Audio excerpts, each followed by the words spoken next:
মানুষ বাঁচার জন্য বাঁচে, মানুষ মানুষের জন্যই বাঁচে। হ্যাঁ, মানুষ মানুষের জন্যই আপনাদের মাঝে আসবে। এবং সবসময় আর কি, যদি আপনি চান যে মানুষের উপকার করতে, হ্যাঁ ভালো, বিবেকের সাথে কাজ করতে ভালো। হ্যাঁ, মানুষ ছাড়া আপনি তো কখনো বাঁচতে পারবেন না। একা তো পৃথিবীতে, বিষয়টা হলো কি কয়েছে, একা পৃথিবীতে কখনো মানুষ ছাড়া তো বাঁচতে যাবে না। মানুষ মানুষের জন্য। টাকা 10,000 লাগবে, ভালো কথা, তো টাকা দিব, অসুবিধা নেই। হ্যাঁ, মানে তোকে কি 10,000 টাকা লাগবে তো?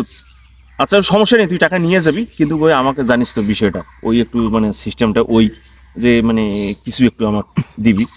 আর বাবা, মানুষ মানুষের জন্য, মানুষ মানুষের উপকারে আসবে, এইটাই হল সবচাইতে বড় কথা। তো ঠিক আছে, তুই চলে আয়, আমি তোর জন্য টাকা রেডি আছে, আমি তোর টাকা দিয়ে দেবো। আরে পাগল, 10,000 তোকে আমি দেবো, তুই আমাকে 1,000 টাকা দিতে পারবি না? আবার এই টাকাটা যে তুই নিবি, না না না, ঠিক আছে, তোমার চিকিৎসার পারপাসে টাকাটা নেবে, সেটা ভালো কথা, কিন্তু তোমার তো উপকার হবে নাকি? ঠিক আছে, এখন আমাকে ওইটাই ইয়ে করি। কি হলো ভাই, কি ব্যাপার? টাকা পয়সার কথা, ব্যবসা শুনছি, ঘটনা কি? আচ্ছা ঠিক আছে, পরে কথা হবে না। আচ্ছা, কাটি দিলাম। কি সিস্টেম এখানে? এখানে সিস্টেম বলতে কি, মানে আমি তো আসলে ঘটনা হচ্ছে কি, মানুষের উপকার করলে যেটা হয় আর কি। কি ভাই কথা চলছে মানে? ও, তুমি তো জানো যে আমি ব্যবসা করি। হ্যাঁ। মানুষের উপকার করাটাই আমার কাজ। মানে মানুষের উপকার হবে, সেই দিক থেকে আমিও 2 টাকা উপকৃত হব, এইটাই তো নাকি? ব্যবসা বলতে ভাই, উপকারী ব্যবসা মানে কি, মানে সিস্টেমটা আমি তোমাকে বলি। এই যেমন একজন আমাকে ফোন দিয়েছিল, দিয়ে বলতেছে যে ভাই 1,010 টাকা লাগবে, টাকাটা একটু আমাকে প্লিজ যদি দিতেন খুব ভালো হতো। তাই আমি বললাম যে ঠিক আছে, টাকা আমার কাছে আছে, তুই আয়, 1 সপ্তাহের জন্য লাগবে। টাকা নিবে, নেওয়ার পর আমি বললাম যে মানে শুধু ওর কাছে না, আমি সবার কাছ থেকে কিন্তু এরকম নিয়ে আসতেছি এবং করতেছি, এইটাই আমার বিজনেস, এইটাই আমার উপকার। 10,000 নিবে, 1 সপ্তাহ পর 11,000 টাকা, মানে 1,000 টাকা বেশি দিবে। টাকাটা নিয়ে কি তার উপকার হবে না? টাকাটা নিয়ে কি উপকার তো হবে নাকি? আপনি কি জানেন যে আপনি কি ঘটনা ঘটাইতেছেন? আপনি কি ব্যবসা করতেছেন?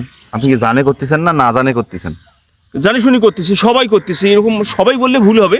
এরকম মানে দেখবা প্রতিটি গ্রামে 2 জন করি আছে, 3 জন করি আছে, মানে বিভিন্ন জায়গায়। আপনি মানে কি মানুষের দেখে করতেছেন নাকি সবকিছু জানে বুঝে করতেছেন? আমি সবকিছু জানি বুঝি করতেছি। তার মানে আপনি জানেন যে সুদ খাওয়া হারাম। হ্যাঁ হ্যাঁ, অসুবিধা কোথায়? হ্যাঁ করতেছি, অসুবিধা কোথায়? যে এই সুদ, এটা এক প্রকার সুদ, আর সুদ খাওয়া একদম হারাম। ভাই, এটা তো সব জায়গাতেই লেখা আছে, সুদ হারাম, সুদ হারাম, এই ব্যবসাটা করেন না তাও আপনাকে এটা করতে হবে। আর আমি কি সুদ করতেছি? আমি মুনাফা নিচ্ছি। মুনাফা কিসের? এটা তো আপনি সুদ 1,00,000 টাকা দিচ্ছেন, 10,000 টাকা দিচ্ছেন, সেখানে 1,000 টাকা 1 সপ্তাহে নিচ্ছেন। এটা তো সুদের চেয়েও ভয়ঙ্কর রে ভাই। মানুষ কি সেই জন্য ব্যবসা করবে না? এটা কোনো ব্যবসা হলো? এটা ব্যবসা নয় তো। আর কোনো ব্যবসা নেই। আপনি ধানের ব্যবসা করেন, পাটের ব্যবসা করেন, আপনি মুদিখানা দোকান দেন, সবখানে দেন, কিন্তু আপনি এই যে 10,000 টাকা দিয়ে 1,000, ভাই এটা করেন না ভাই, করেন না। আমার কথাটা বুঝো, অন্য কোনো ব্যবসায় রিস্ক আছে, কথা বুঝছো? অনেক। আমি এখানে টাকাটা দিচ্ছি, আমাকে দিচ্ছে, আমি বাড়িতে বসে থেকে মানে বাবুগিরি না রে ভাই। আপনার কি মানে মৃত্যুর কোনো ভয় নাই?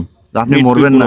ভয় নেই, মৃত্যুর ভয়ের সাথে এটা সম্পর্ক, এটা আমার ব্যবসা। আরে ভাই, আপনি মারা গেলে এটা তো বলাস, আপনি যদি মারা যান তাহলে এর বিচার নাই, আপনি ডিরেক্ট জাহান্নাম।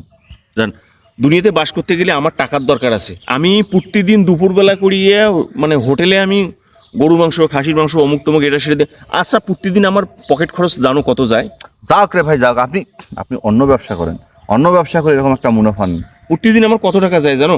শোনো, আমি তোমাকে কই, মসজিদে দেই, মাদ্রাসায় দেই, বিভিন্ন জায়গায়, অনেক জায়গায় আমি টাকা দেই, তুমি জানো? তাহলে আমি কি, এটা আমার সবের কাজ হচ্ছে না ভাই?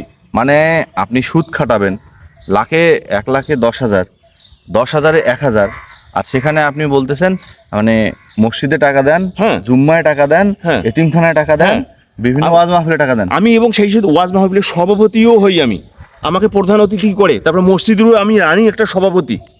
কোন সমাজে বাস করতেছি, কোথায় আসি যে সুদ হারাম, সেই সুদেরই নাকি শালা।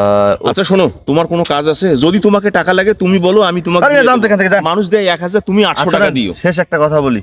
হ্যাঁ, শেষ একটা কথা বলি। কি সেটা? হ্যাঁ, মানুষ মানুষের জন্য, মানুষকে উপকার করতে হলে যে সুদ দিয়ে উপকার করতে হবে ব্যাপারটা এমন না। হ্যাঁ, মানুষকে উপকার করলে এমনি উপকার করে, 2 দিন পর যখন মরবেন না, তখন বুঝবেন যে সুদ কোন প্যাক দিয়ে বেড়াবে, উপর দিয়ে বেড়াইবে না পাঁচলা দিয়ে বেড়াইবে, তখন আপনি রেটটা করবেন। যান এখান থেকে যান। তোমার কথা আমার শোনার সময় নেই, যান তো তোমার আপনি কথা এখান থেকে শুনলে যান। আমার ব্যবসা হবে না। আর আপনারাও এমন অবৈধ যার ইনকাম সে সভাপতি, সে সম্মানী ব্যক্তি, আর যার সৎ ইনকাম তাদের মূল্য আপনাদের কাছে নাই।